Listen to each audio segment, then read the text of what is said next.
Members of the Portfolio Committee, honorable members of this House, the members of the South African Statistics Council, the Statistician General, Mr. Risenga Maluleke, who is part of the audience, our distinguished guests in the gallery, which include my daughter, ladies and gentlemen.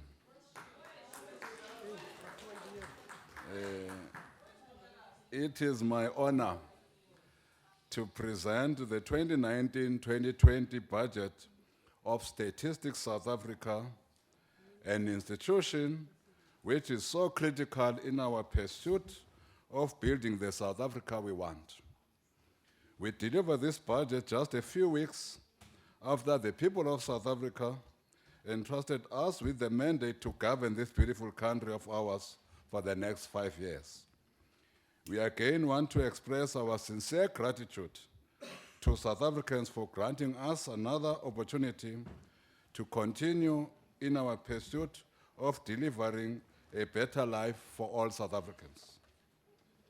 We assure you that we will not rest until we have implemented all programs set out in our elections manifesto and the key priorities of this sixth administration as articulated by our President in the State of the Nation address. During the State of the Nation address, His Excellency President Cyril Ramaphosa called upon all of us to prioritize the reduction of poverty and the growth and transformation of our economy to serve all people of South Africa.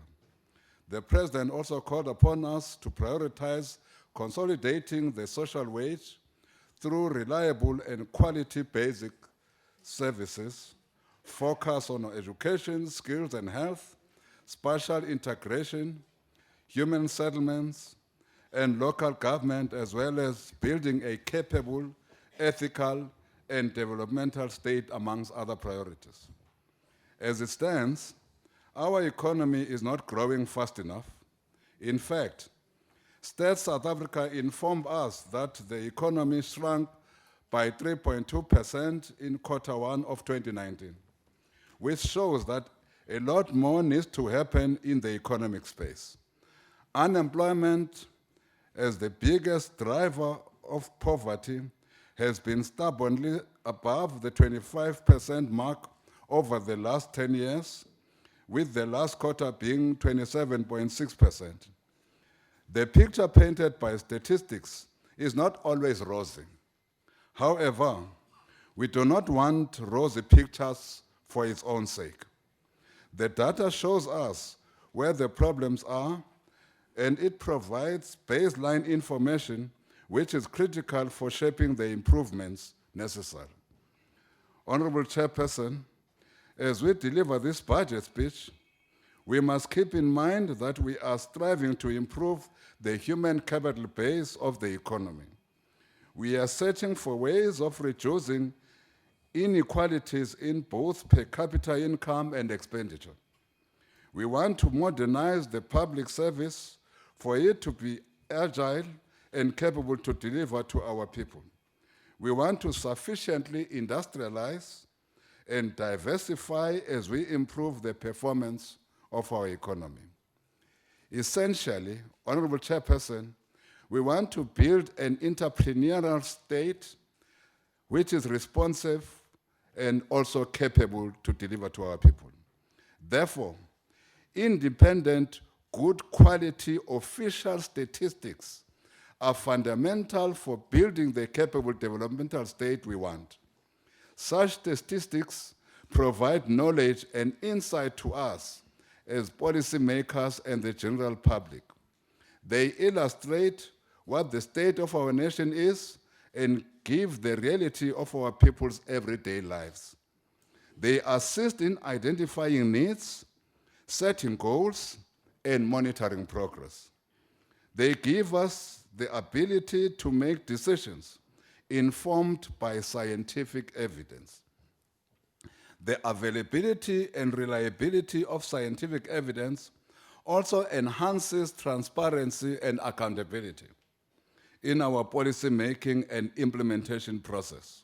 It also makes it easier for government and citizens alike to monitor our performance in implementing our priority areas. As an institution for measurement, Stats SA is responsible for the production and coordination of official and other statistics on changing dynamics in the economy, in society, and also in the environment. It publishes more than 250 statistical releases each year and compiles statistical research that measures development against the National Development Plan and government's medium-term strategic framework, in conjunction with global and continental agendas for sustainable development.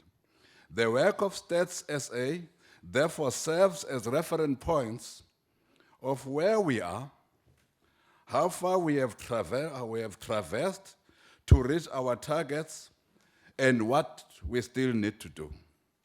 Honorable members, because of this crucial role played by this institution, we encourage Stats SA to keep producing statistics independently and free from political and other interferences, which gives credence to policy making and implementation process in our democratic dispensation.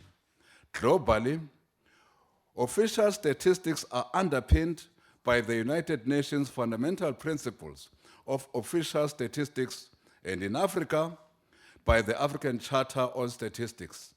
Our own Statistics Act advances the production and use of official and other statistics in line with these international statistics, principles, and practices.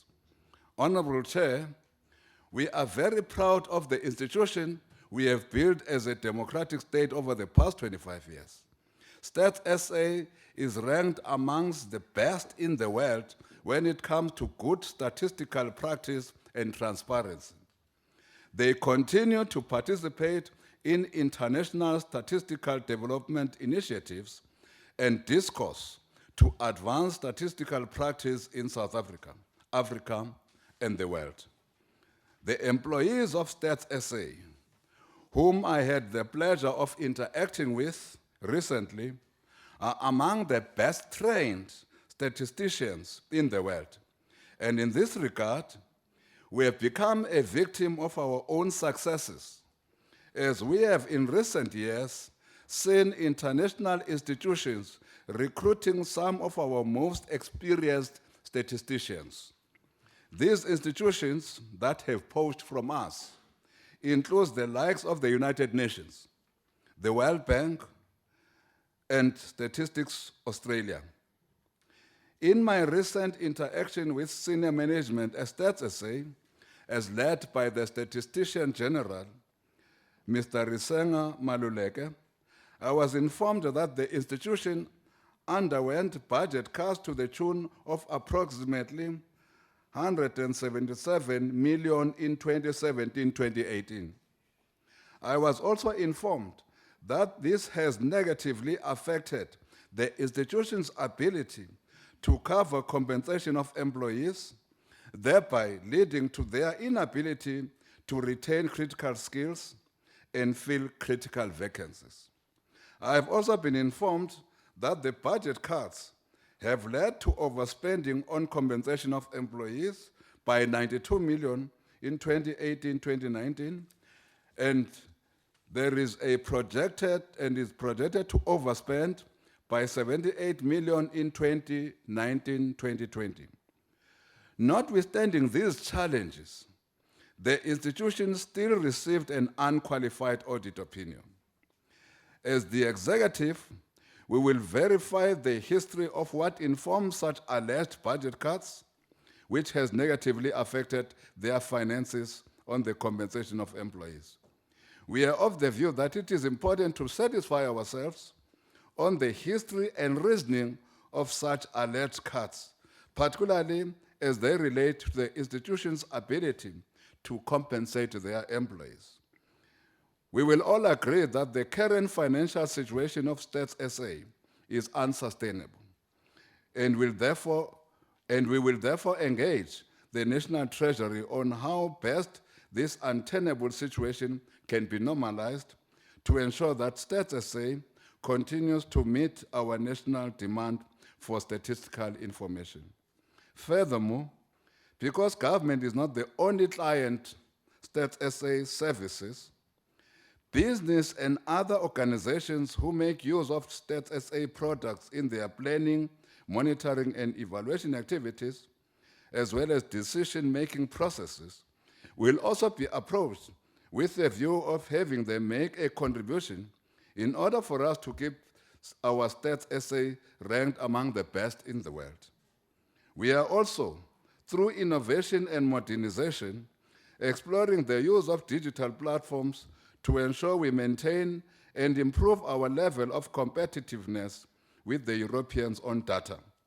Notwithstanding these challenges, States SA has continued to deliver statistics on key indicators such as the gross domestic product, GDP, unemployment rates, population estimates, consumer price index, CPI, poverty and service delivery indicators, as well as fertility and mortality rates in our country. Honorable Chairperson, a new Statistics Council, an independent body which has a responsibility to advise both the Minister and the Statistician General, was appointed earlier this year. The Council promotes and safeguards the integrity of our statistics system and the health of States SA. The Council, under the leadership of Professor David Everett, has advised me as the Minister responsible for statistics to approve the work program of States SA in line with Section 13 of the Statistics Act. Over the medium term, States SA plans to continue focusing on modernizing its operations, implementing statistical reform, particularly in statistical coordination, and maintaining an adequate supply of statistical information in preparation for and after the national census in 2021-2022. The department has a total budget of 10.7 billion over the medium-term expenditure framework period, of which 7.5 billion is earmarked for operational expenditure and 3.2 billion for spending related to Census 2021. For the 2019-2020 financial year, the department will be focusing on the following key priorities to fulfill its mandate. 1, legislative reform. 2nd, priority, roll out an integrated indicator framework. 3rdly, maintaining the quality of core statistics. 4thly, integrating, innovating, and modernizing the statistical value chain. 5thly, preparing for Census 2021. And lastly, driving transformation and organizational reform. On legislation reform, honorable members, we have viewed our statistics legislation and compiled an amendment to the Statistics Act with the aim of driving statistical reform in the country, with particular emphasis on statistical coordination, statistical geography, the data revolution, a statewide statistical service, and institutional arrangements. Based on the outcomes of stakeholder consultations, a draft statistics amendment bill is expected to be tabled in Parliament this year.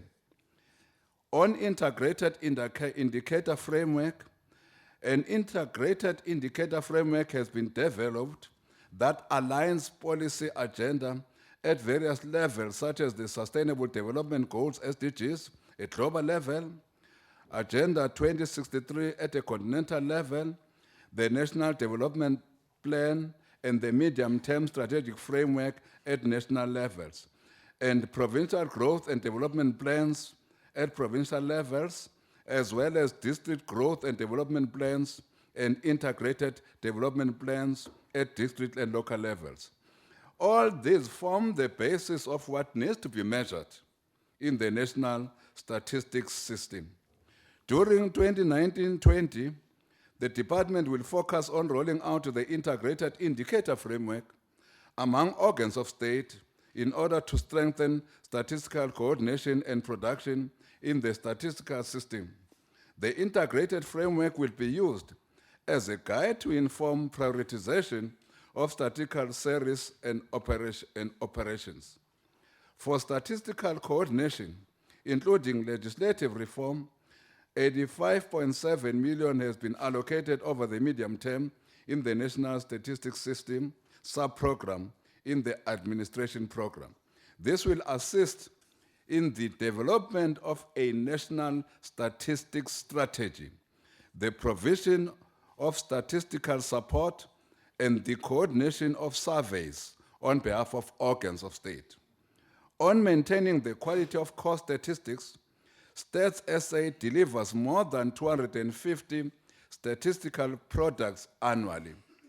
In order to sustain this investment and trust of users, and to raise the level of responsiveness to the growing demand, the department will reprioritize and rationalize its resources to ensure that the quality of core statistics is maintained and delivered.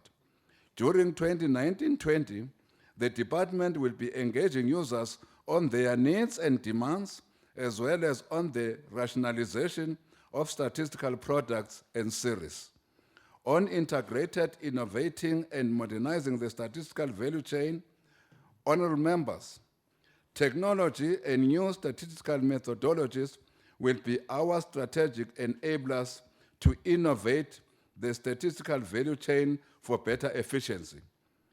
In 2019-20, the department will continue with the rollout of the computer-assisted personal interview, CAPI methodology in its household survey program. Digitization of our work methods in line with the expectation of digital services and efficiencies in the context of the fourth industrial revolution will enable us to deliver faster, smarter, and more cost-effectively. Preparing for Census 2021. Honorable Chairperson, conducting a population census is the biggest statistical survey any country and a national statistics agency can undertake. The design and development of new and innovative collection methodologies with testing and preparatory work for developing the geospatial information frame is scheduled for 2019-2020, which will be followed by the pilot census in 2020-2021, with the actual census undertaken towards the end of 2021. The department has allocated 145.3 million in 2019-2020, 855 million in 2020-21, and 2.2 billion in 2021-2022 for these and other activities related to the census. To conduct a continuous population survey to measure poverty, the wealth gap and service delivery in South Africa, additional funding of 105.8 million is allocated in 2021-2022 in this poverty and inequality sub-program under the Population and Social Statistics Program. Transformation and organizational reform. Members, the transformation and change agenda will drive organizational reform in core functions and operational areas in terms of systems, processes, structures, and people. Key focus areas include the implementation of a structure review, reprioritization and rationalization of resources, as well as developing a new strategic direction for statistical development in 2019-2020. In conclusion, members, as a country, we need a robust statistical system that will provide us with the evidential knowledge base to build a capable developmental state and to hold government accountable through evidence-based planning, monitoring, and evaluating impact. As this is my first budget speech, I would like to thank my predecessors, former Minister Jeff Radebe and the Honorable Dr. Nkosazana Dlamini Zuma, for their sterling work in overseeing this institution. I take the baton from their capable hands to ensure that this organization retains its status as one of the leading statistics organizations globally. We would like to express our gratitude to the South African Statistics Council for their unrelenting support to statistical development in our country. We want to express our appreciation to the Statistician General, Mr. Risenga Maluleke, and the entire Stats SA staff for steering this ship and ensuring that it remains on course at all times. We also want to sincerely express our gratitude to the dedicated members of the Portfolio Committee on Public Service and Administration, Planning, Monitoring, and Evaluation for engaging us on matters statistics. We hereby request Parliament and all of you, honorable members, to support and approve the budget allocation to Stats South Africa for the year 2019-2020. I thank you. Thank you, Honourable Minister. The next speaker is the Honourable James.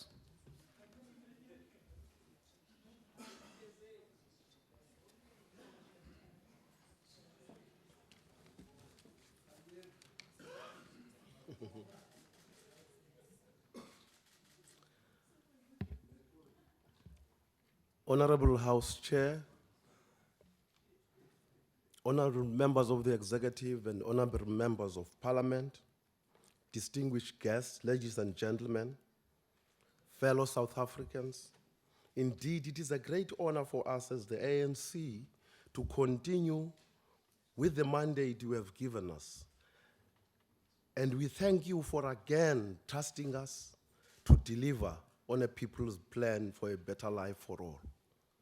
The Portfolio Committee on Public Service and Administration, as well as Planning and Monitoring and Evaluation, having considered the directives of the National Assembly to consider and report on the strategic plans, annual performance plans, and budget allocation of the Statistics South Africa tabled by the Minister in the Presidency for planning, monitoring, evaluation in terms of the Public Finance Management Act. Section 27 of the Act clearly stipulates that the Minister must table the annual budget for a financial year in the National Assembly before the start of the financial year. In terms of Section 10, subsection 1, subsection C of the Money Bill, Amendment Procedures and Related Act number 9 of 2009, the relevant members of Cabinet must table updated strategic plan and annual performance plan for each department, public entity, or institution, which must be referred to the relevant committee for consideration. In considering the annual performance plan, the committee ensured that the department budget allocation will provide the country with accurate, quality, and reliable statistics for all stakeholders. The main responsibility of Stats SA is to provide relevant and accurate statistics by corresponding with internationally approved practice to inform users of the dynamics of the economy and society. Stats SA is mandated through the Statistics Act to coordinate statistical production among organs of state, the private sector, and any other institution to formulate proper planning, decision-making, and monitoring and evaluation of policies and projects. Stats SA is guided by 10 fundamental principles of official statistics of the United Nations, as well as 6 principles adopted by the African Union, in carrying out its duties. The work program of Stats SA focuses on envisaged changes to legislation aimed at improving coordination of official statistics, implementing and strengthening the community survey, which will provide official statistic information at municipal level and bringing the production of gross domestic product under one roof. The National Development Plan highlights the need for South Africa to build a state that is capable of playing a developmental and transformative role. This requires the state to formulate and implement policies that support the role. The NDP and the medium-term strategic framework are informed by statistical information provided by Statistics South Africa, which publishes more than 200 statistical releases per annum. Therefore, it is important to remember as we debate that the budget serves as a vital tool to operationalize government activities towards the achievement of its intended policies as aligned with the medium-term strategic framework. Budget highlights the constraints and trade-offs in policy choices. Because of time, I will walk you through key observations and recommendations from the committee. The Portfolio Committee observed the following matters in relation to the Budget Vote 12 of Statistics South Africa. The committee considered and welcomed Statistics South Africa's annual performance plan for 2019-2020 financial year. The committee was concerned, though, about the high staff turnover in Statistics SA, the budgetary constraints realized in the compensation of employees makes it impossible for the department to retain staff to counter offers or promotions. Approximately 180 staff members have left the department for better job offers. Stats SA has a retention policy which is reviewed annually. However, the policy itself cannot retain employees without any monetary value. High staff turnover impact negatively on Stats SA in conducting its surveys. Budgetary constraints in the compensation of employees impede the institution in filling vacancies.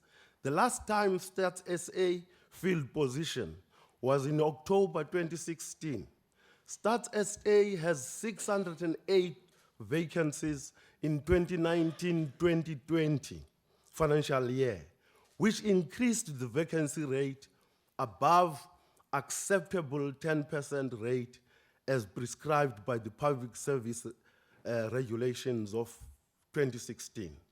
The committee notes that Stats SA has several senior managers in acting capacity who in turn experience an overload of work due to the institution's inability to fill vacant positions. Senior managers are overworked in some instances, performing dual responsibilities. The committee supports Stats SA to gradually move away from manual data collection to more advanced electronic data collection that is affordable, quicker, and faster without compromising the quality aspects of the statistics. During the transition period of manual data collection to computer-assisted personal interview, Stats SA was encouraged to invest in reskill and retain enumerators on the electronic data collection. The committee welcomes the declaration by the Statistician General of Statistics South Africa on the readiness to embark on a process of collecting data for census 2021. Stats SA ran the tested last year. In 2019, Stats SA will pilot and 2020 rehearsal will be conducted as part of a preparation for census 2021. Stats SA will be going out to seek additional suggestion on critical areas citizens would like cover in census scope. However, Stats SA highlights some of the challenges encountered,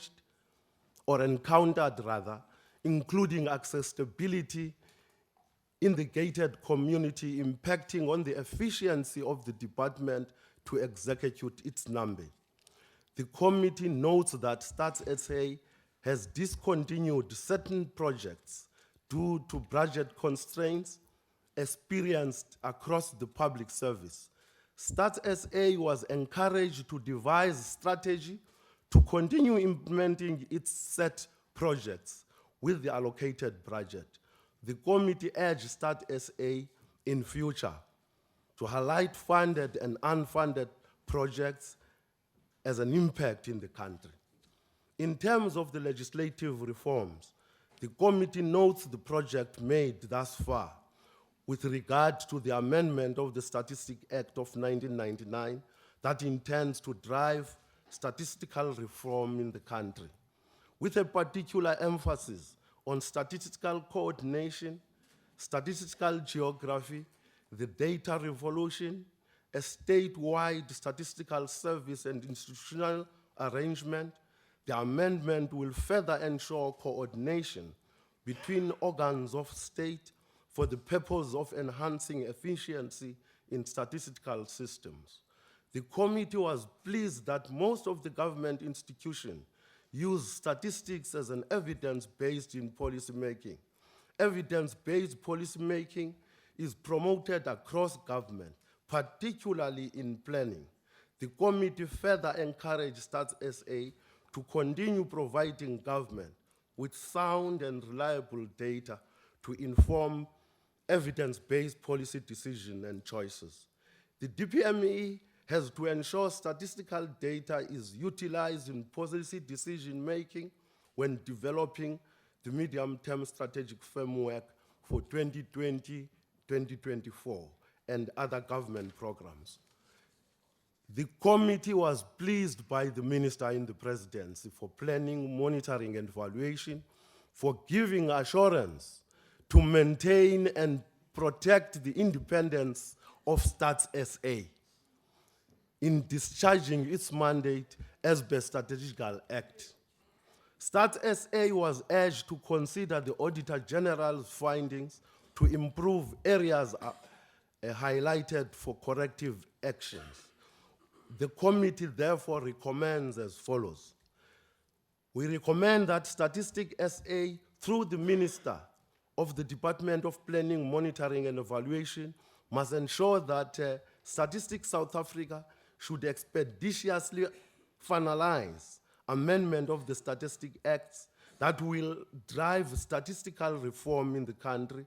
The amendment of the Act should firmly respond to the evolving environment, particular emphasis on statistical coordination, the data revolution, and a statewide statistical service and institutional arrangement.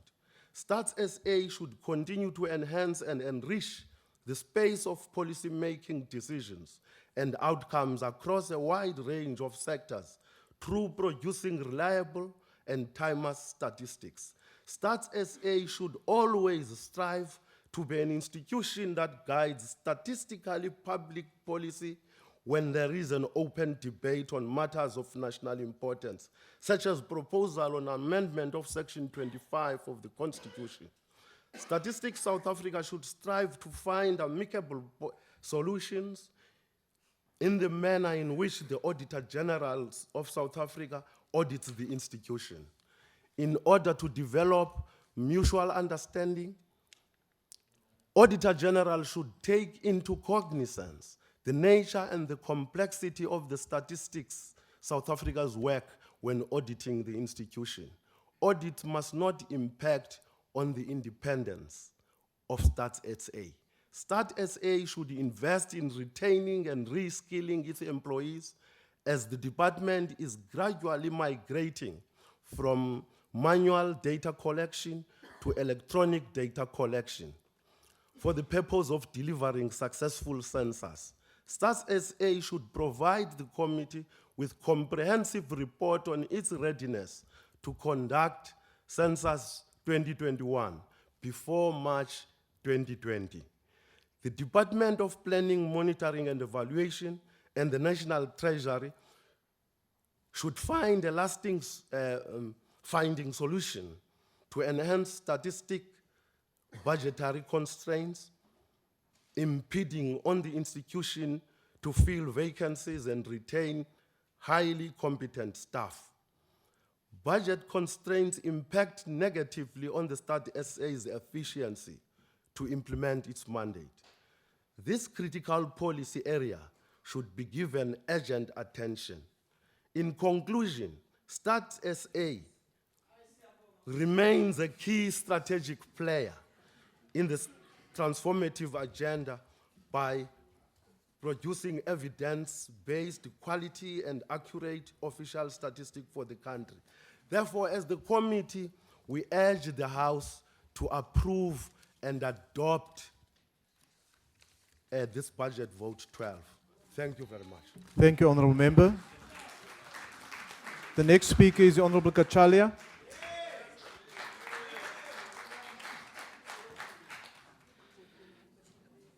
Honourable Chairman, make no mistake, Stats South Africa provides a service in the production of a public good that is of immeasurable importance.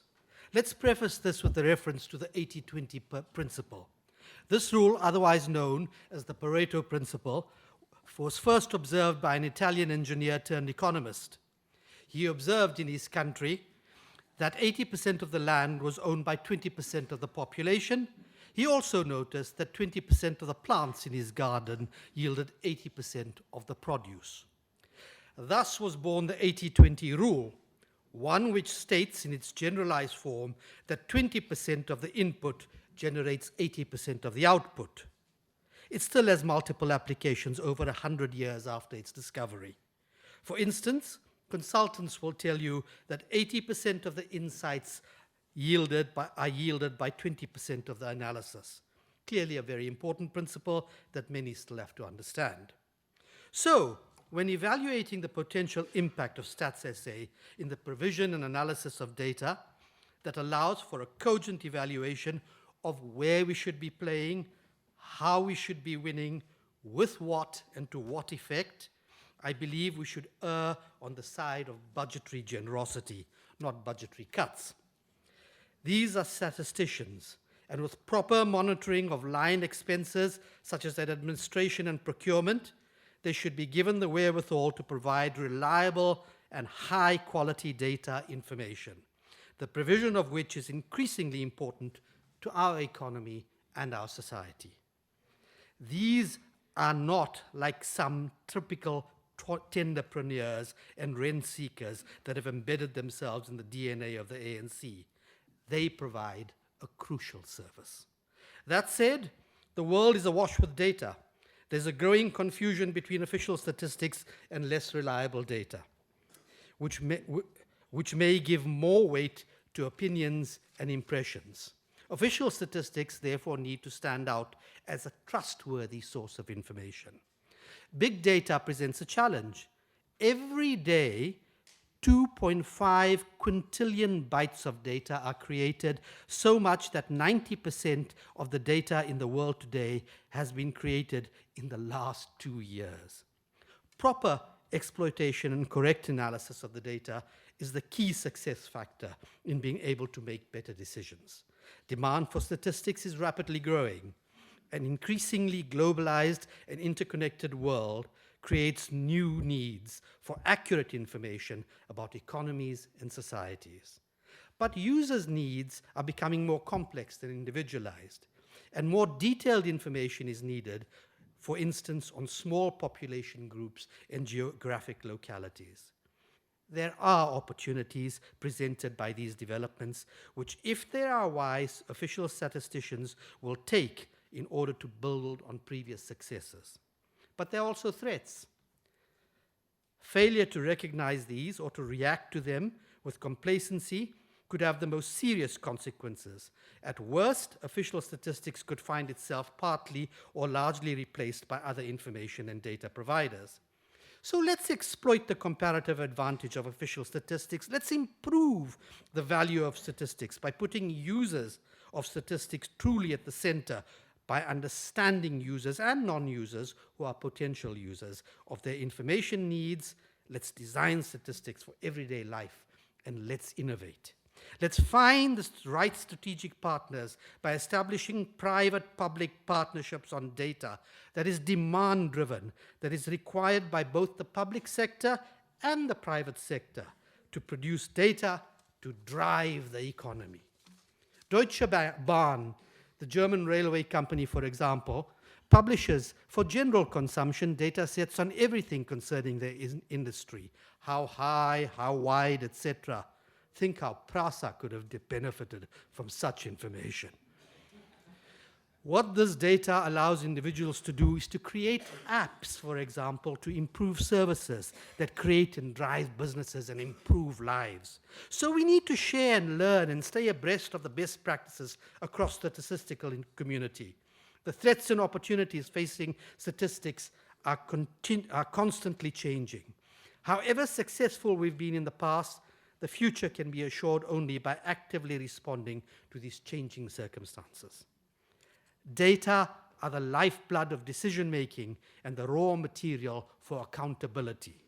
Without high-quality data providing the right information on the right things at the right time, designing, monitoring, and evaluating effective policies becomes almost impossible. So too does the ability of businesses and people to make well-based decisions. As the volumes of data available data increase, the quality should become the decisive factor when choosing a data source. Armed with the data provided in this manner, we can be data-driven, not ideology-driven. We have collectively accrued masses of data and facts to the extent that we now refer to our present period as the age of information. Surely this large body of facts plays a central role in our decision-making about the world, right? Well, unfortunately not. In fact, we often eschew facts for ideology. Clearly, we can dismiss facts out of hand in preference of ideology. Even more troubling, we can also eschew ideology or its content to follow our social and political identities. Unfortunately, being drawn into ideology over facts is an all-too-present feature of human psychology, whether it's on the political right or the political left. The way to deal with it is a hunger for facts, evidence, and data. That is how we in the DA hold the executive to account. I thank you. Thank you, Honourable Member. The next speaker is the Honourable Mukawuse.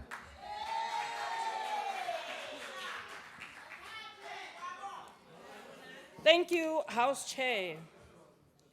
First of all, as the economic freedom fighters, we want to start by thanking the Statistician General, Mr. Maluleke, and his team for the presentation at the EFF Parliamentary and Legislature induction held late last month. We invited Stats South Africa because, as the EFF, we recognize that Stats South Africa is one of the most important institutions in an era where advancement of humanity through digital technology and artificial intelligence is at the forefront of solutions to our societal ills. We appreciate that Stats South Africa has provided dependable information in terms of population growth and demographics, but the agency is unable to provide dependable information on poverty index. Many of our people fall into poverty and the level of poverty intensify. We don't have enough information to respond quick enough. Collection of information about poverty must be one of the areas of funding that must be permanently non-negotiable pillar of a responsible government. Instead of keeping this bloated cabinet and unnecessary deputy ministers, whom some of us can't even remember their name, they are here. Their salaries that are paid to them should be redirected to fund such agencies like Statistics South Africa. We don't need a minister in the presidency. We don't need the Department of Planning, Monitoring and Evaluation. We all know that the only purpose of this department is to create jobs and reward those who defended President Cyril Ramaphosa during the 2019 questionable campaign. In the 5th Parliament, as the EFF, we supported Statistics South Africa budget vote every year and made a consistent submission to call on Parliament to increase that South Africa budget. The former Statistician General, Dr. Palile Hohla, and the current SG, Mr. Maluleke, have all cried about poor funding. State South Africa recruits people and train them, only to lose them to the private sector because they can't offer them competitive salaries. As if this was not enough, despite consensus about high vacancy rate, despite lambasting State South Africa for poor talent retention strategy, and despite EFF cry for resources to be allocated to State South Africa, the ruling party was happy to sit on the side and watch while Treasury cuts State South Africa's salary budget by over 140 million in the previous financial year, whilst the president increased the number of useless deputy ministers. This in part explains why vacancy rate has increased from 9.5% in 2014 when we arrived here in Parliament to just under 14%. SG has told of us a situation where a report of femicide and condition of women in South Africa had to be withdrawn because of lack of capacity. But, Honorable Chairperson, we're not surprised by the systematic and deliberate sabotage and the collapse of such an important institution. The ruling party has no intention nor interest in using statistical data to inform, enrich, and change policy decisions to improve the lives of ordinary South Africans. It's all about them. But we also want to call on Statistics South Africa to work within the available resources to expand its reach. Households must have access to real-time information to make informed family financial and employment plans. This means expanding State South Africa footprints to make it easy and possible for people in far and remote places to access information. This means people in Msinga and in Yetu in the Eastern Cape, Umkaya Kude in KwaZulu-Natal, and Matule in Limpopo must have access to State South Africa services. Churches, non-profit organizations, and stokvels must know of an office which they can visit, find credible information in a presentation that is easy to read and understand. Students and learners at institutions of higher learning and schools must have access to the work of State South Africa to enrich their learning experience, stimulate interest in solution-based learning, and encourage participation in digital economy. We must capacitate State South Africa to ensure that each municipality has a statistics office to inform IDP, annual plans, and broader engagement with communities. But all this will not be possible if we don't do something about the price of data. To deny people access to affordable data is to deny them access to information, and that's a criminal offense.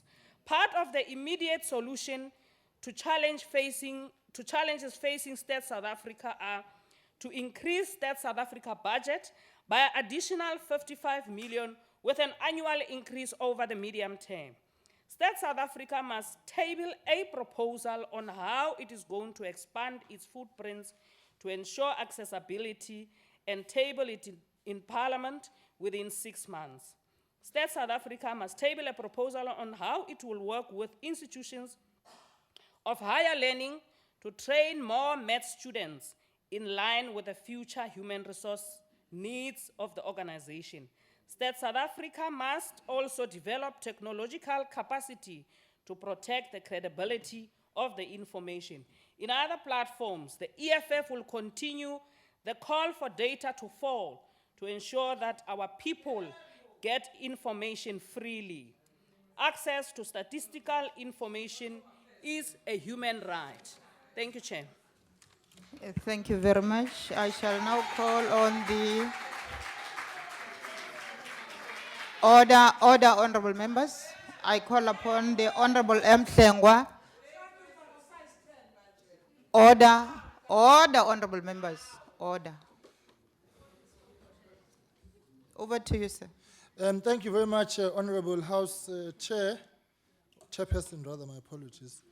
I think at the outset, we must all acknowledge the fact that the budget cuts to Stats SA are a travesty of justice and a travesty for planning, as this makes it fundamentally difficult for us to actually fulfill the mandate of Stats SA in the manner which is necessary for the futuristic outlook. And so this is something which needs the attention of Parliament, because there's a lot of money for stealing, money for corruption and money for looting, and no money for what is actually essential for national planning and national progress. So the work of Stats South Africa is incredibly important, as it is the custodian of all raw data and analysis which inform the very work we do as members of Parliament, and it informs the work of government. Our whole representative democracy is based on the work of Stats SA. It ensures that each community gets the right number of representatives in government, because representation is based on population, and therefore an up-to-date tally is crucial. Accuracy being the utmost importance in this regard for effective governance. Chairperson, it also helps with the equitable distribution of public funds, including educational programs, healthcare, law enforcement, and highways. It is therefore particularly important that the department makes considerable efforts to ensure that they improve in accurately capturing and producing population and social statistics in rural and underdeveloped areas, so as to inform the relevant departments of the depth and breadth of poverty-stricken people in order to facilitate better service delivery. Evidence-based policy making remains key to this country's success. However, what is also key is the statistics consulted. One can find statistics to support almost any argument. Key would be to know which ones to consult and formulate government policy around it, as we do now live in an age and era of fake news, and therefore fake stats by extension. The last census conducted in 2011 was a great success, and we trust that the department and the relevant bodies are busy with their forward planning for the next census in 2021-2022. We look forward to hearing from the Minister in this regard as we fast move towards 2021, and it did touch on this, but of course more information will be required. Furthermore, we must also include technologies of the fourth industrial revolution in government departments, and Stats SA should be first in this regard if we are to better capture information across our country and no one is left behind. Stats SA requires the full support of government and Parliament, and it requires to be independent too, and to ensure it can advise government on interventions at risks. I must, Chair, react to two very important things which have been raised by the chairperson of the committee, because I think we begin to tread on thin ice when we now want to midstream change the manner in which the Auditor General does his work. If we are to respect the independence of Stats SA, equally we must respect the independence of the Auditor General. And so when we're now starting to venture down an avenue of wanting to strike compromises, we render the audit process in itself compromised.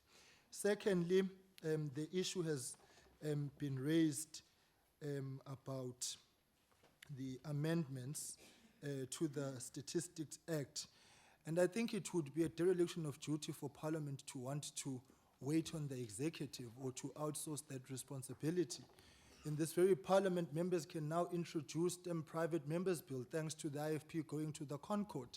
So we cannot wait for the executive. We are not just lawmakers and so on here, law passers rather. We are lawmakers. And if we recognize that there's shortcomings in the acts and in legislation, we must act on that, because otherwise we become a rubber stamping institution of the executive and we just churn and process what has been given to us. So I'm calling for the committee to take its rightful place in the strategic position of lawmaking and be able to be proactive. Because otherwise we do not know, the minister, may only arrive in 2-3 years' time. We don't know what his schedule is like, but we can determine here that we take that independence forward. Finally, Honorable House Chairperson, it is important that we emphasize that the duplication in the collation of information and data and so on remains a fundamental problem within the state's machinery, because it enables government departments to selectively and cherry pick what it is that they use and what it is that they don't use. Thank Let you us very give- much, now 16 Honorable seconds, Chair. Kwanga. No, nama seconds, second. Okay. Makhulu lama second. So it is important, therefore, that we ensure that Stats SA holds the strategic center of all data and information so that we can have a credible benchmark and a sounding board. The In this honourable regard, member. we support the budget vote and congratulate Stats SA for a job well done moving forward. Thanks. Thank you very much. I shall now call on the Honorable Gwangwa. House Chair, I beg your pardon, Chairperson and honorable members, the United Democratic Movement supports Budget Vote 12. Firstly, Minister Mthembu, congratulations on your appointment as the minister. We're hoping that going forward will ensure that you indeed monitor implementation and evaluate it in order to ensure that things are done properly in government. The reports Stats SA produces help facilitate the oversight work of Parliament over the work of government in particular and institutions, apart from the important role it plays in ensuring that the information is produced for public consumption. This is because Stats SA the work that Stats SA produces facilitate, as already indicated earlier, proper planning, decision-making, and monitoring and evaluation of policies and projects which government implements on a daily basis. This is a very critical point from where we're sitting, that there's a lot of money that is being invested in planning and monitoring and evaluation, but no monitoring actually takes place when it comes to projects that government implements on a daily basis. That is why you find that most projects, even when you go to the various departments, miss the deadlines. The other ones is where monies that are channeled for service delivery are actually used or channeled into pockets of politicians instead of being used properly. Eyona nto ibalulekileyo is that, when we talk about this fourth industrial revolution, we mustn't get lost in the process by discussing it in a very elitist sense. Because whatever information you produce, you need to make sure that it is still accessible and consumable to ordinary members of the public. When we try to align ourselves to the fourth phase of industrial revolution, we think that we must only consider the elite or have an elitist argument or approach to it, which would be problematic because you'd be calling for a revolution. It is the same Statistics South Africa that produced information for government around unemployment figures, levels of poverty, levels of inequality, but not much in terms of policy development has been done to try and address those issues. So it's one thing to produce information, it's another to be able to use it properly as you implement your strategies going forward. Meaning, in other words, this department has a very critical role in trying to ensure that there is proper implementation, there's proper monitoring of the performance across the various departments. We want to state it, for instance, that in the past there were discussions, I think it was in the Fourth Democratic Parliament, where there were discussions between Statistics South Africa, some officials from Stats SA, who were going to develop a program, or a program rather, that we're going to use as parliamentarians so that we could have access to information about what is happening in our constituencies, so that they could be proper even from our perspective, monitoring and evaluation of the things that are happening in our constituencies. I don't know what happened to that program and that was going to be developed, because it was going to help us to improve constituency work among MPs. I think Minister Mthembu, there's izinto that you need to revisit, because we need practical steps rather than abstract theoretical debates around these issues in order for us to be able to have this impact. Otherwise, samane sibhuda nje abantu bakuthi babe beselamba, simane siziproduce statistics bathawugqiba abantu bethu bangaboni mahluko. The Siyabulela. Honorable Member, your time is expired. Kungenanga ndingxamile. Ndiyabulela. Thank you very much. The Honorable Member Marau.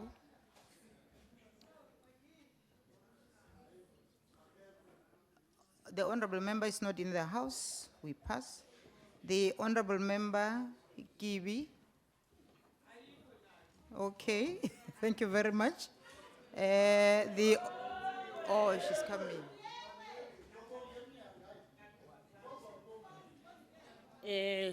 Honorable Chair of the House, the Ministers and Deputy Ministers, the Honorable Chairperson and members of the Portfolio Committee, Deputy Chairperson of the Statistical Council, Mr. Assam, our distinguished guests in the gallery, Manene Namanenekas.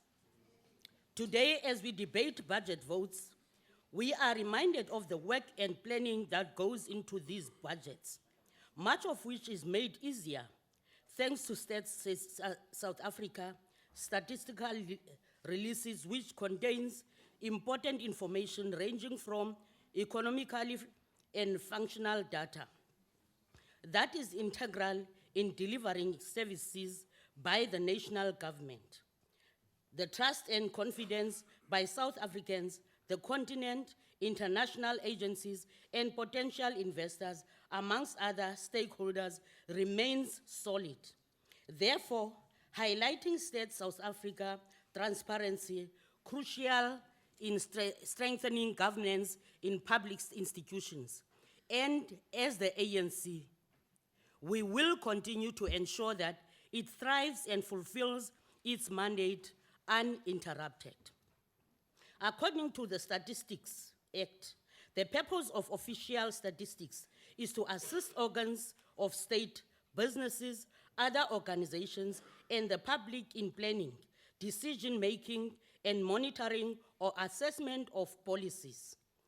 With that chairperson, I have no doubt that central to today's debate will be around the 4 core red flags as was presented by State South Africa to the Portfolio Committee, namely, the first one, increasing demand for statistical information on a national, continental, and global scale. The second one, budget cuts will greatly impact on administration and salaries if income and expenditure survey and living conditions survey are not fully funded. The impact will be great on poverty as estimates, consumers' price index basket, and national accounts. 3, skills level. We are witnessing a declining skill base. We cannot fill vacancies that are critical with a vacancy rate at 17.2%, meaning the current staff is overstretched. 4th, supply for fundamental statistics will be at risk, translating to declining quality over time, meaning discontinuing integrative statistical products and environmental accounts products. The report consequently makes it mandatory for us to be proactive in dealing with the red flags and all warning signs so that State South Africa's responsibility for the production and coordination of official and other statistics on changing dynamics in the economy, society, and the environment as the country forges on the National Development Plan's vision of a state that plays a developmental and transformative role in the lives of its people. True, the budget for 2019-2020 financial year has increased, and perhaps not significantly, as State SA will be preparing for Census 2021, and the process of conducting the census is expected to increase in spending given the State SA focus to go paperless and fully digital, embracing the 4th industrial revolution with a doubled estimate from 2.3 billion in 2018-19 to 4.9 billion in 2021 to 22, a significant increase. For the ANC, what might seem as a very negative is also an essential signal of the level of quality staff the State SA produces, with many getting attractive offers of all over the world, impacting negatively on staff recruitment, training and development, as well as retention. This paradox will continue as long as the budget fails to respond to the compensation of employees and lessons of or in meeting international remuneration standards for critical skills and expenses and experiences. Therefore, an adequate budget for the compensation of employees has to be prioritized in order to retain critical skills. It is worth nothing that from the 7 programs, administration received the highest budget allocation of 682.1 million. This means better use and management would be a boost for other programs that may experience a deficit. While others claim to use Stats SA as combat inequality, make communities safer, skill youth, attract investment, and create jobs to combat illegal immigration, to confront apartheid spatial planning, and improve the health services of government. The ANC-led government has and continues to do that. Further, the ANC-led government has demonstrated that it comprehends and respects the Statistics Act, Act number 6 of 1999, which ensures independence from political interference in the production and dissemination of official statistics, and we caution opposition parties not to do contrary. Still on the Act, Stats SA embarked on reviewing the Act in the past years. Among the review on the Statistical Act is to allow Stats SA to conduct census after every 10 years. Instead of 5 years, the review of the Act would provide Stats SA with powers to ensure all statistics published by any organs of state undergo quality assurance by the department to avoid conflicting statistics in the country. The ANC is encouraged in hearing the Statistician General's declaration, the department state of readiness to embark on the process of collecting data for Census 2021. Stats SA ran a test last year. This year, Stats SA will pilot, and 2020 rehearsals will be conducted as part of a preparation for the Census 2021. In the process, Stats SA will be going out seeking additional suggestions on critical areas citizens would like covered in the census scope. However, Stats SA also highlighted challenges encouraged, such as accessibility in the gated community, impacting on the efficiency of the department to execute its mandate. We would therefore like to press upon our citizens to cooperate with Stats SA food workers, which the PC will closely monitor with interest in the budget allocation thereof. South Africans and all interested parties will benefit from the immigration of manual data collection to more advanced electronic data collection and make collection of statistics more affordable, quicker and faster, without compromising the quality of the statistical data. With that, the ANC supports the budget vote 12. Thank you very much, Honorable Kibi. I now call upon the Honorable Sibisi.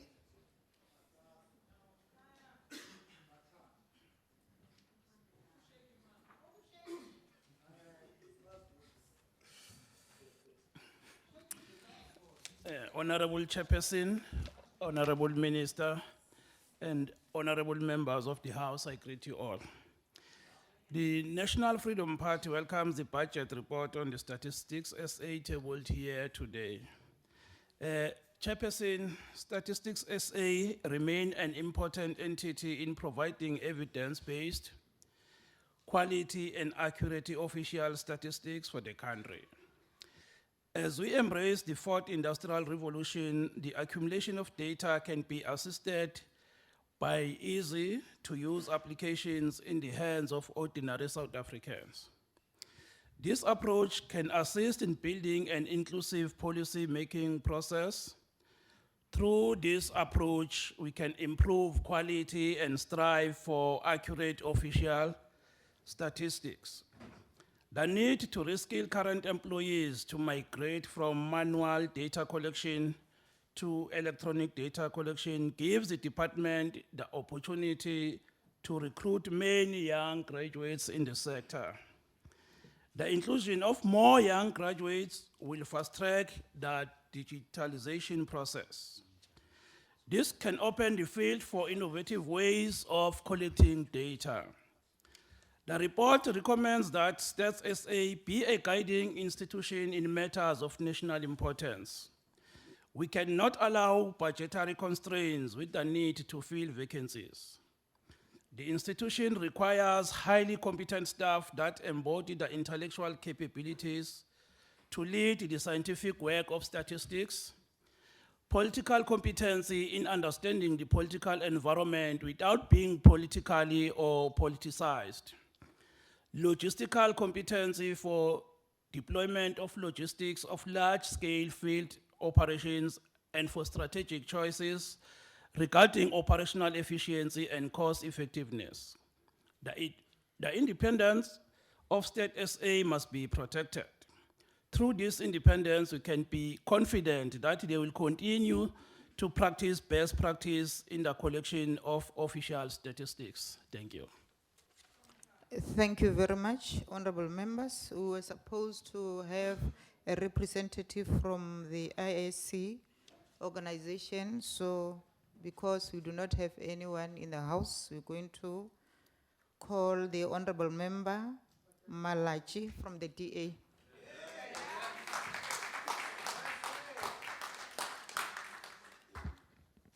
Thanks, House Chair. There is no doubt that Statistics South Africa plays a crucial role in producing reliable statistical information that should shape government policy interventions.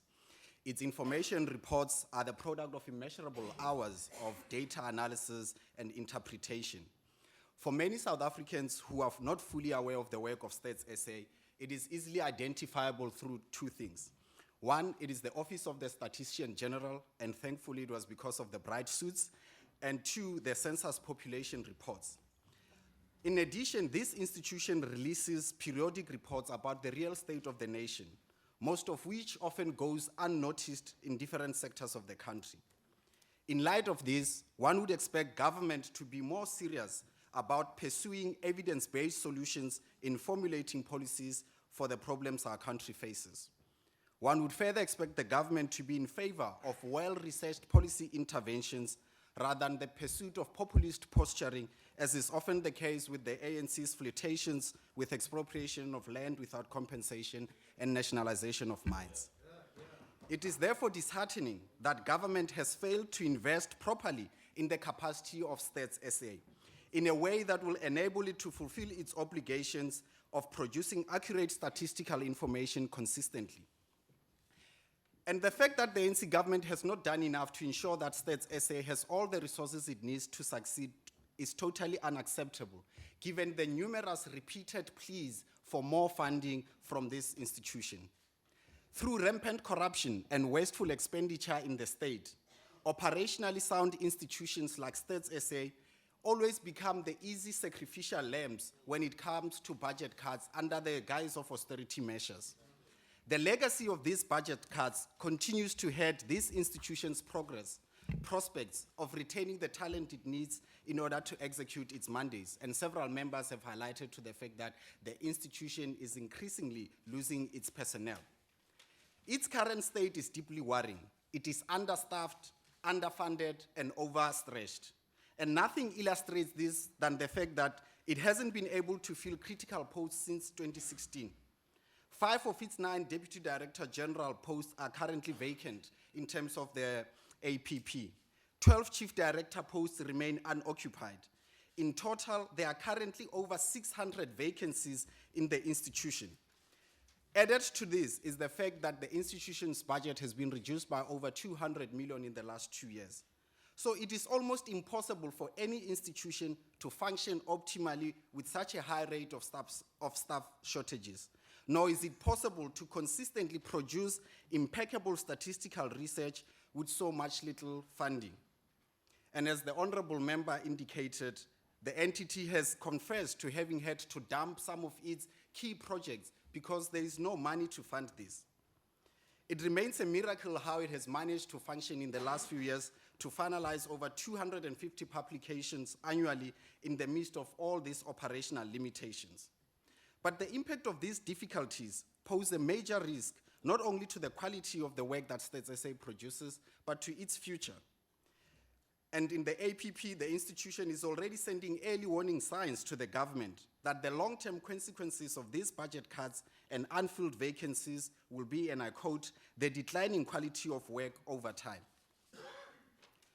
Honorable Mthembu, it would be foolish to ignore these signs. We have seen how previously the ANC's destruction of solid and independent entities which help the government deliver its mandate takes shape. It always starts with their unreasonable budget cuts, and it always targets these entities that are so well functioning but away from scrutiny and controversy because they are unnoticeable. This leaves them unable to attract the best talent due to the fact that other organizations offer far more competitive packages for these rare skills. Eventually, the quality of their work suffers as its remaining personnel is overstretched, often fulfilling multiple roles and scrambling to achieve its basic targets. When this trend continues repeatedly, the credibility of the institution evaporates. Therefore, the under-resourcing of Stats SA can be seen in this light. With another census scheduled for 2021, it is now more ever important that we have enough funding for Stats SA so that it can deliver on its key mandate. We need a Stats SA that is able to keep up with developing international trends through the use of modern technological advances to produce quality work. And regardless of how pressing the need for austerity measures is, the critical work that operationally sound institutions like this do should never be put at risk under the pretense of saving money. Because we need a Statistics South Africa that is fully funded to help the government implement what these various sources of information guide us. Because the information is already there.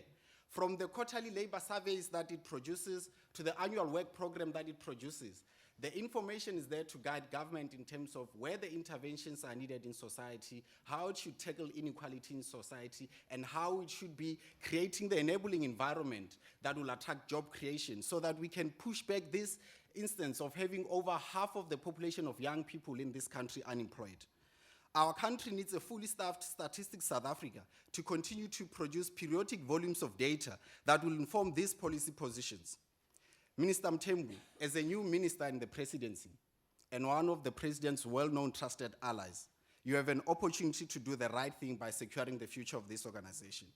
If this administration is truly serious about using evidence-based knowledge to guide its policy interventions, you can't continue to let it suffer like this.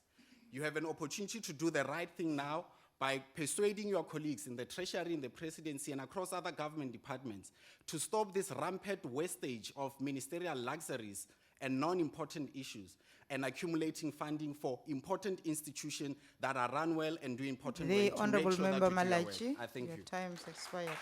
Thank you. Honourable Mondi.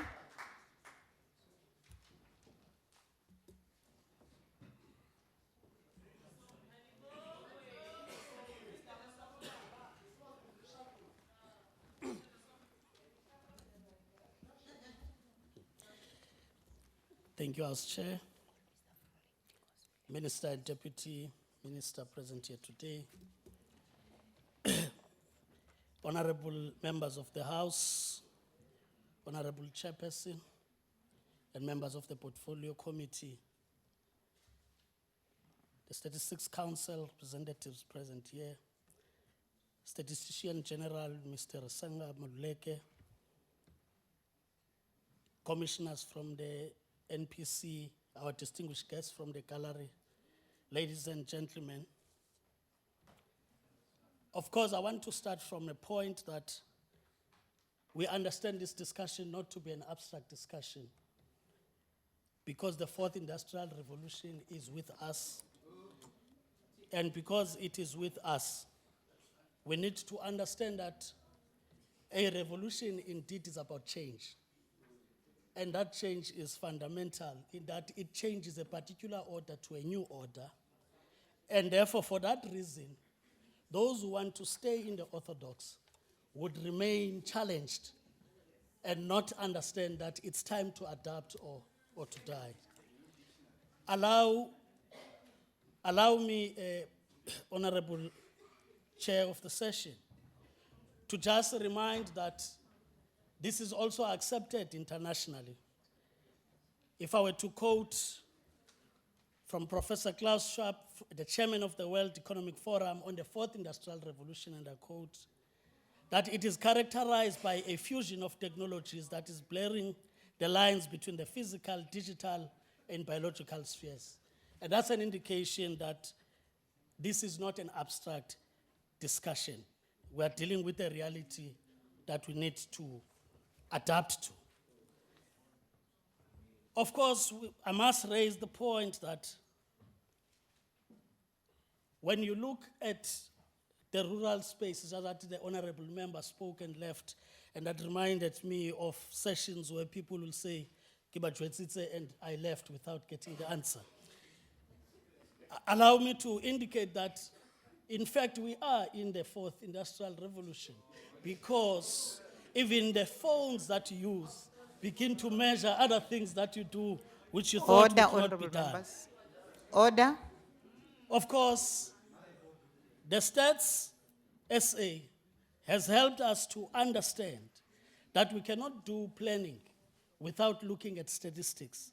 And this has helped us to improve our planning, monitoring, and decision-making processes. And this has been proven to be a groundbreaking in the way we look at development going forward. And I must say that in South Africa already, we do see that there is adoption actually in society itself, other than what we seem to discuss as an abstract. And we need to ensure that that happens. Allow me, Honorable Chair of the session, to go back to this point, that indeed the statistics have been used to change the way things look.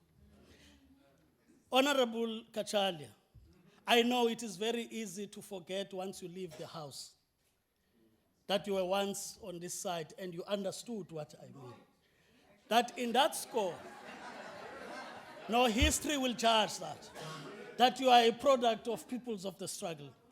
And therefore, at least you should be understanding it better, that in a fight to change the legacy of apartheid, which affects special planning and everything else, it is on the basis that you need to use the stats which were used before to undermine the other population in the country and exclude it from what happens. That we are using it to ensure that we have spatial integration, and this is coming from State South Africa. And therefore, it will never be a fallacy for us to promote the expropriation of land without compensation, because you must understand that it is because you will not plan or change the spatial planning without having that in your hands. So I just thought it's important that you are reminded, now that you have crossed to the other side, that these imbalances of the past have to be addressed. It is not the ideology as you claim to make it here only, but we now have a constitutional obligation to address the imbalances of the past. Of course, I must say that we must congratulate and support the resilience of the staff that we have in Stats SA. That irrespective of the budget cuts, which are understood even from a statistics point of view, that the economy is affected and it will not leave other spaces unaffected. And those spaces are affected, including them. But they have been resilient. They've been able to produce stats that we can rely on.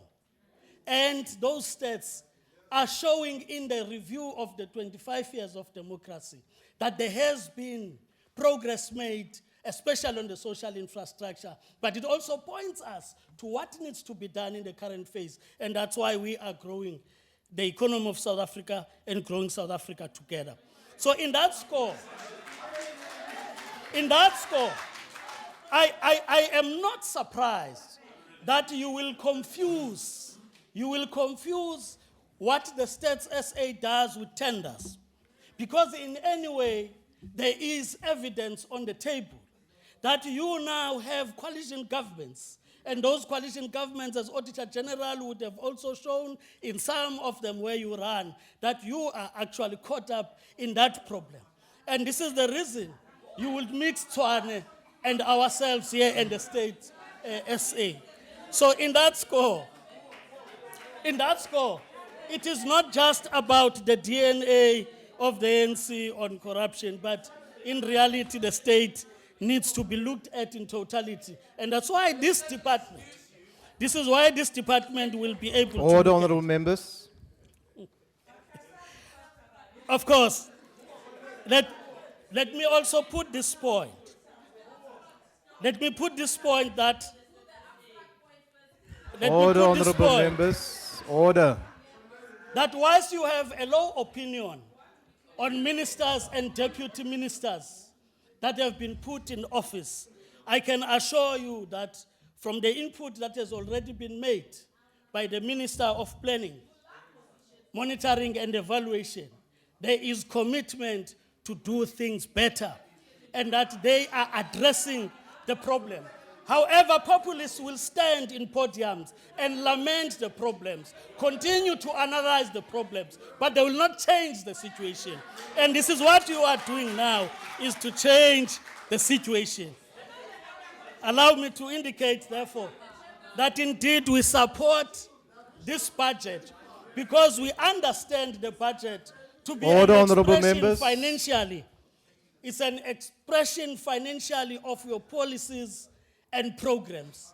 And if you do not budget accordingly, you'll have problems. And this is why we have admitted that there are problems that are there. So in that score, States SA, we still see it as an independent.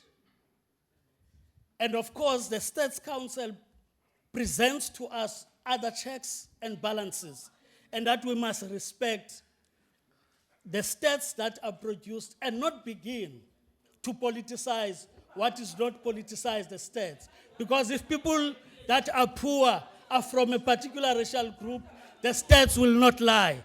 They will tell us the truth. And we must be able to address that. So with that, having supported the budget,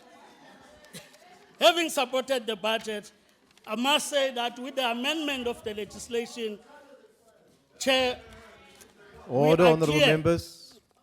Chair, we are clear that with the amendment of the law, we have no confusion that it is our responsibility to amend the act. But what is important is what is the purpose. It is to ensure that we have official states from States SA and cut the duplication.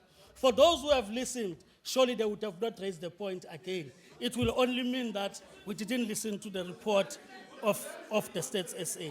With that, Chair, of course, I must thank you. That's the submission of the ANC. We support the vote. Thank you, honorable member. Order. Order, honorable members. I now call the honorable minister in the presidency to the podium to respond to the debate. Chairperson. Yes, honorable member. Is Honorable Mr. Abstract was sweeping. Give us something, Minister. No, Let that's us not a point of sweeping. order.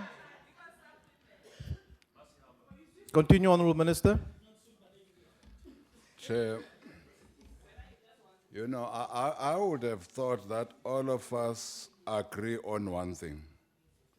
And that thing is we need to keep the independence and even functionality of State South Africa. We are all agreed to them. We also agree with you, Honorable Hlengwa, that we should not try and think that the Auditor General is less independent. The AG is equally independent. We must also support the independence of the Auditor General as well. No impression should be created here that the Auditor General should do his job differently when auditing any institution, whether independent or government departments. So that independence of the AG must be retained. What we are also agreeing on here is that the state South Africa has had financial constraints. We have said in our budget speech that we must rise to the occasion of normalizing the finances of state South Africa.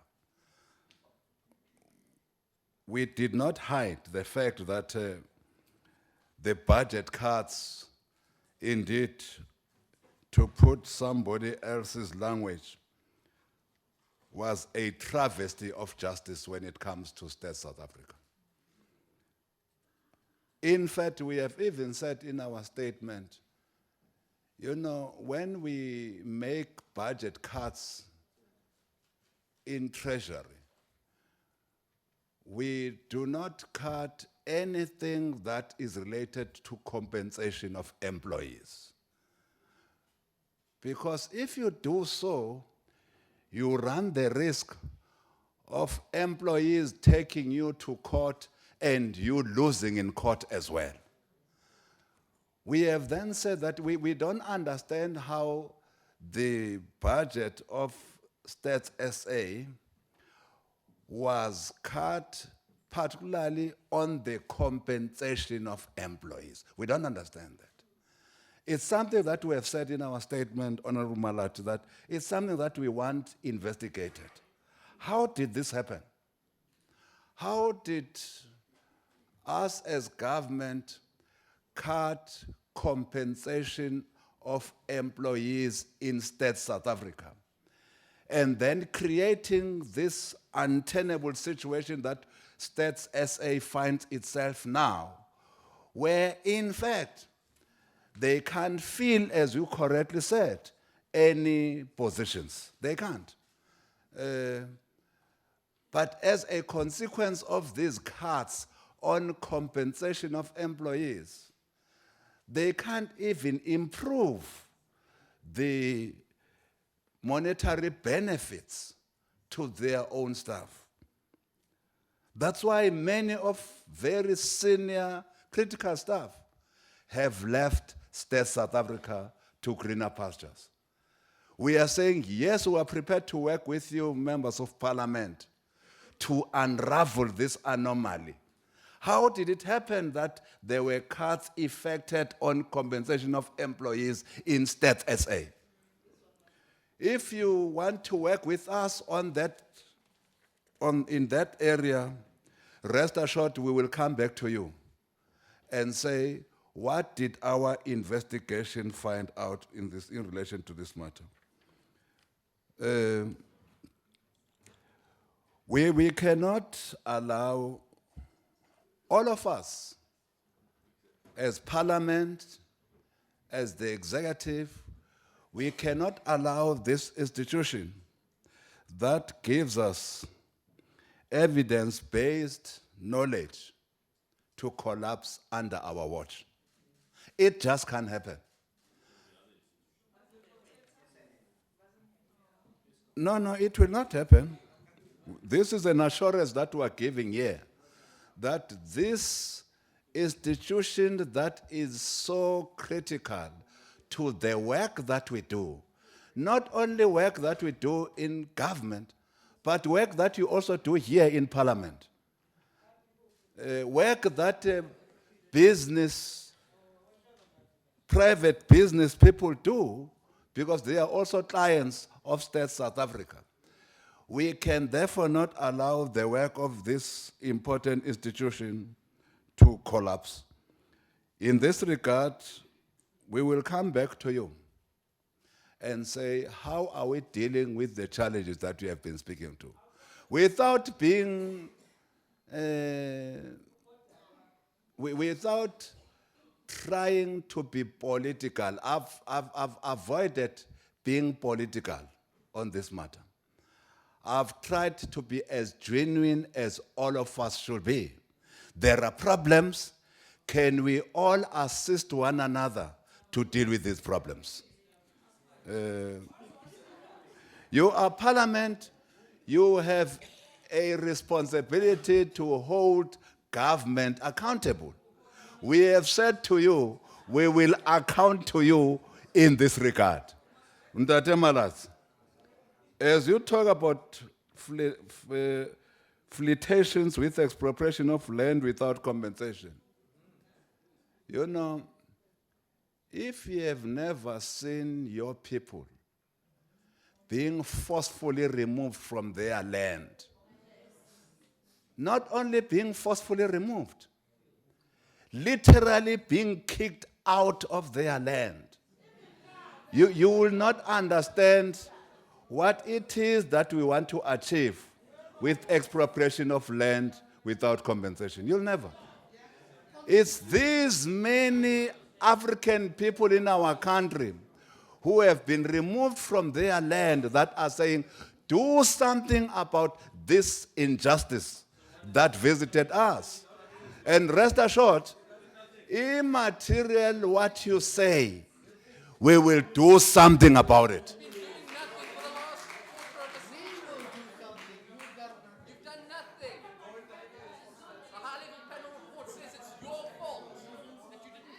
Order, honourable member. Now, we have said on the important matter of the state South Africa that when we come back here to this house, to this hallowed house, indeed we will be able to report to you what steps have we taken to remove the difficulties and challenges that Stats SA is faced with.